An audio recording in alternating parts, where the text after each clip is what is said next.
afternoon and welcome, my dear friends, ladies and gentlemen.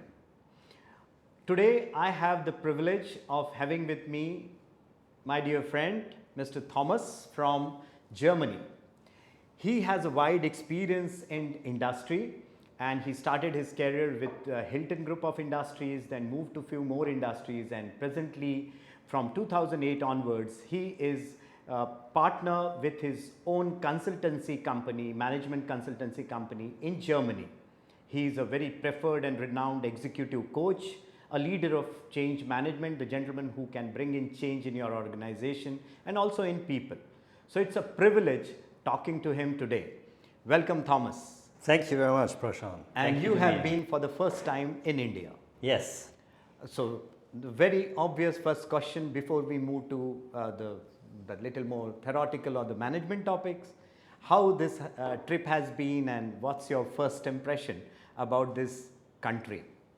I already love this country, and it's very hot for European people. Yes. But I love your food, and I love the people, and I read a lot about Gandhi as well, Okay. and I've seen the movie and everything, and I've been there in the museum and the different parts, and I really can feel the time. You know, when you look back and you see, I appreciate this kind of country when the people talk about him or talk about the situation in the future, and I see the great development in this country.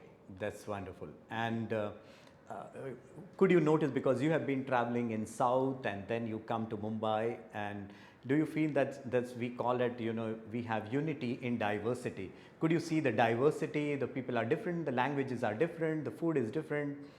What's your impression on that? Yeah, I've seen a lot of diversity. I started in Coimbatore, and we had an academy work for leadership, resilience in working life. Okay. Which is worldwide a very important context. And then when I went to Madurai, and I've seen the temples there, and then went to Kochi, I always see a lot of diversity, different people. I mean, I don't understand the language, but people told me we can't understand each other. So yeah, it's a different kind of language. I mean, like in Germany or in Europe, you have different, not different languages, you have different kind of characters in this speaking. Yeah, so this is different. Oh, that's really different. And food is no issue? How did you like the food here? I love it. Oh, good. And I'm still feeling strong and good, yeah, because a lot of people said, be careful with the food in India. Because of a lot of spices. Because of the spices, we are not used to it, but Yeah. I loved it. And I'm feeling so great and happy, and I'm so thankful because I was on the houseboat and I bought myself fish. Okay. And they grilled it for me, and it was then served with spices and different things and vegetable, and so it was just beautiful. That was beautiful. Okay, so that's nice, and it was a wonderful time for you in India. Yeah. So that really makes us feel good. Yeah. And that also makes me tell you that next time do come with your family, and there are many more places to see. Yeah. So it's just I'm not looking forward already. Wonderful. Then we come, Thomas, to the topic. Management, people, leadership, so many different topics of the day. We cannot cover everything in this session, but I would like you to please help us to understand that when we talk of the modern leadership, you know, the earlier time leaders are, I call them little off-dated. There is a new team of leadership, at times we also call servant leadership, where the leader is not something who is on the top. He is a colleague, he is something within us. So how do you define the evolution of leadership? What is changing to be a good leader? We are focusing at this moment on the business leadership. So what is that, some basic ingredients or the traits of that gentleman that would make him a good leader according to you? I think a leader in this time and even in the future needs to be much closer to the people, to understand people even more, that doesn't mean he's not leading, or and sometimes he's not managing the right direction or the kind of crisis situation. But a leader who can coach people now, and coaching is really to understand what they need for their own development, because we're all different. So you can't say, I manage the company and we are all going one direction. You have, when you look at the individuals and you coach them and you look after them and you do kind of team spirit inside, you find out that there are so much potentials in people. And if you are a leader for the future, you really develop their potentials you're not seeing yet. So yeah, you're going deeper and straighter forward. And I think another important thing is that leaders have an open mind. I don't mean in crisis. I don't mean when people, when you're in crisis, people want the leader to manage the situation. Absolutely. Yeah, they want so to clear things up. So I would divide it like this. You are trying to say that maybe in a crisis situation, it's expected that the leader would give directions. Yeah. But not in a day-to-day, every time that he's not supposed to give us direction. Right. The decisions, things should evolve, right? Right. Yeah. Okay. So that's one of the things that should happen. Wonderful. Taking the conversation forward, I mean, many times now, everywhere people are talking of built in a coaching culture in the organization. You know, when like I have been spending 30 years into industry, and I sometimes see that into the leadership roles, smaller leadership roles like the team leader and all that, they really don't build up the people below them.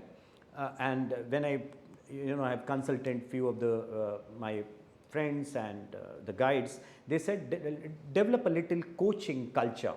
Means there should be a conversation to always to the people around you to develop what inside is there, what are their opinions and all that. How do we really structure it? How do we build in a coaching culture in an organization? It starts most of the time with cooperation. Yeah, like when you have meetings, effective meetings, good meetings, and you cooperate with the people and you say, okay, we have a plan, we have a goal, we set a strategy, and you get with the people in one direction, and everybody can develop on this strategy as well. So they have, everybody's focused in the same direction to get a concrete plan, but you cooperate with the people more open. It's not like I manage, I tell you all guys in which direction we are going. You're more open to people for cooperation, and they bring their own ideas in, and then you have a very, very strong motivation, because people say, after 2 or 3 years, this was the plan, this was the concrete schedule, and we all are in it. We all solve the problem, we all develop the situation, we all clear up the new business. So involve people, to identify people with the company. This is the most important thing. And then on the side of the people, coach them in this direction. Oh, that's wonderful. So this is how we can really build in. So that brings in the ownership, that brings in the culture of we and not I, and that's how the whole team performs. Right. So and this is how you empower people. The empowerment through coaching is get people so strong. And the other thing is that people you bring into cooperation, they're much more responsible for what they're doing. So, and you have more accountability in the company, and you have more responsibility for the people who are growing up in your company. And most of the time when we involve this structure, people are staying much longer. Because we have a new generation, people are not like not so loyal anymore. Yeah. So if you do this, people are staying much more with you. They're much more involved, identified with the company. So that's the very wonderful statement that you bring in, because as you know that in a developing or rather rapid economy like us, there is always when the economy grows faster, there is always a deficit of the talent because the talent generation is lower than the requirement into the market, and it becomes a difficult task to retain talented people because sometimes.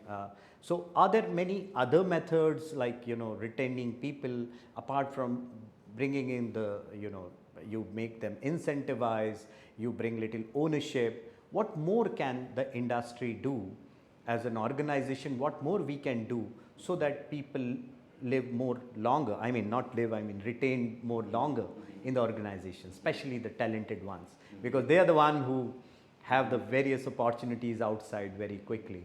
Mm-hmm. I think the challenge is even in change situation, when people are in their resistance, when they're maybe scared, is this working out? Is this good for me when we do this?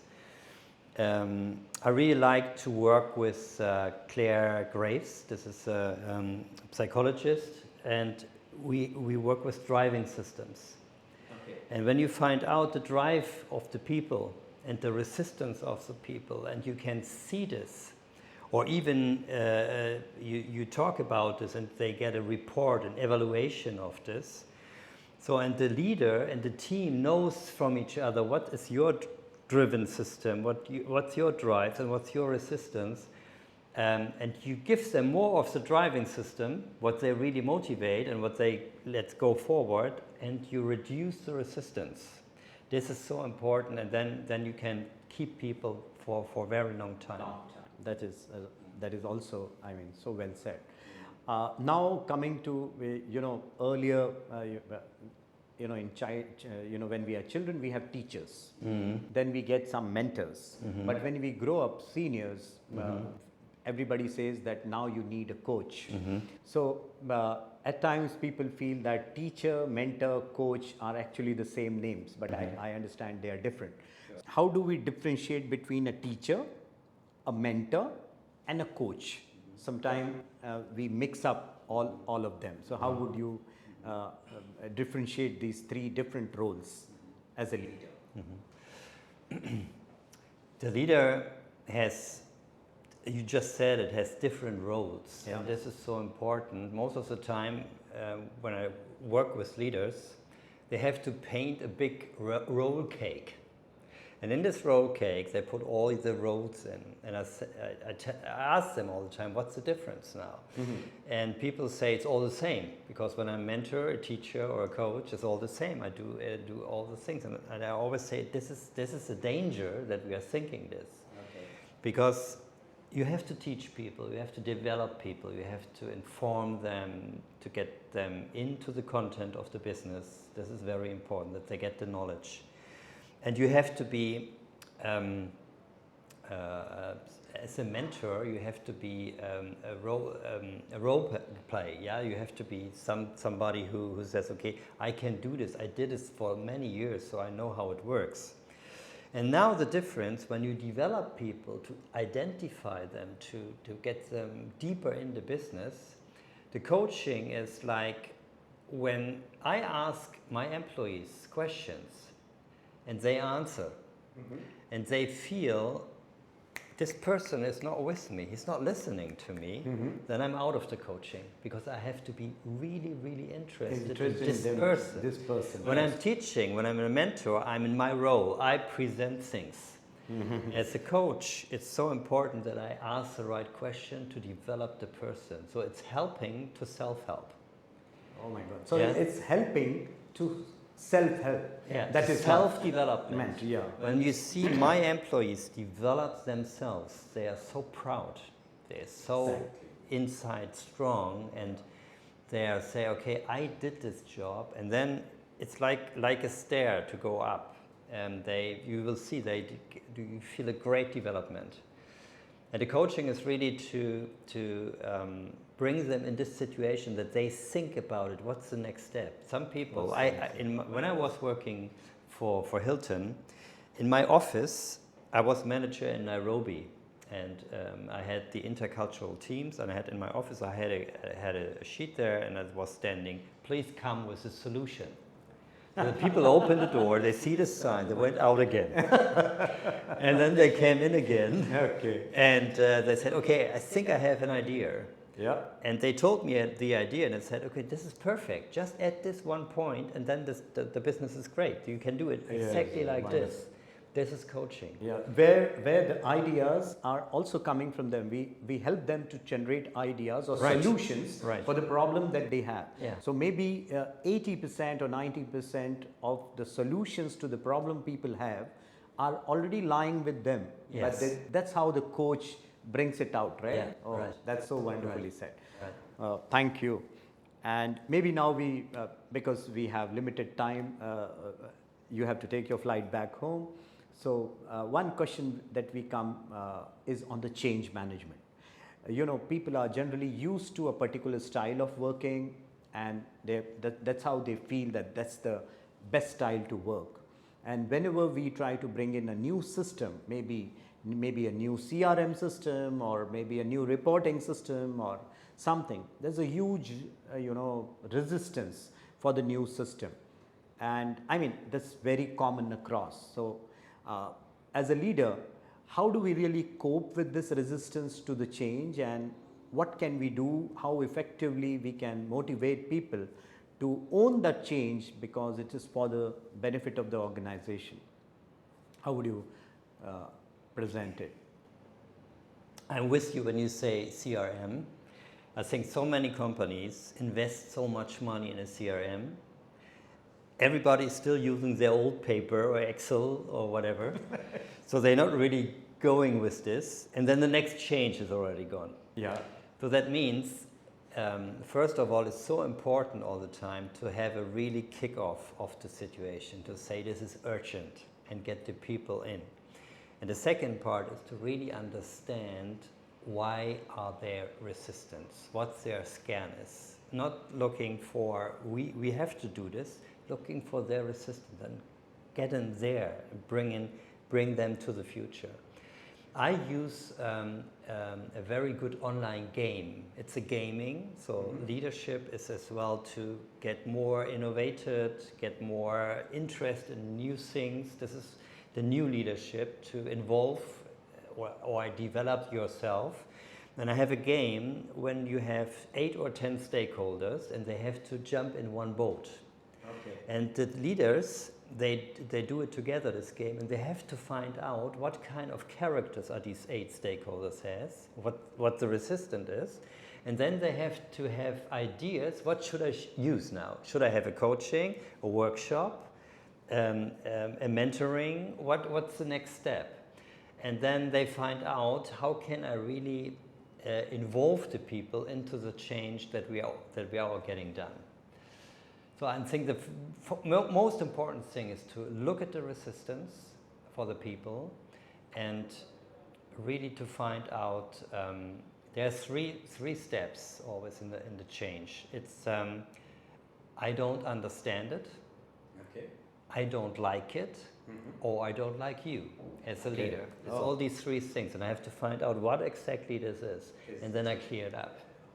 And at the same time, I also feel that the change that we are looking forward, if you cut it into steps and then implement one by one, so otherwise then people feel, oh my God, so much, I can't do it, I'm overwhelmed. So maybe if we can divide it a little and then implement in stages, then it is more acceptable. Absolutely. To have milestones and change is so important, but it has to be clear what the goal is.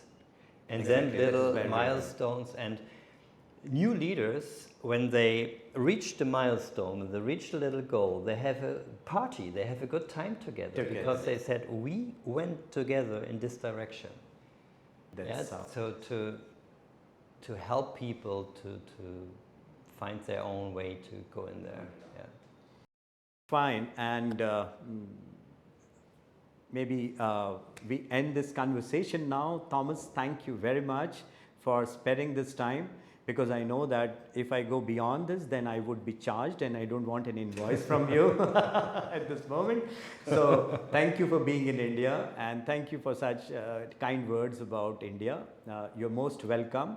Maybe we need to improve our roads and all that's going on, but at the same time we compensate by the warm hearts of the people that we have around. So next time I see with your family, you in India, Thank you, for and sure. thank you for the conversation For sure. you had with me. Overwhelming. Thank you very much. Thank you.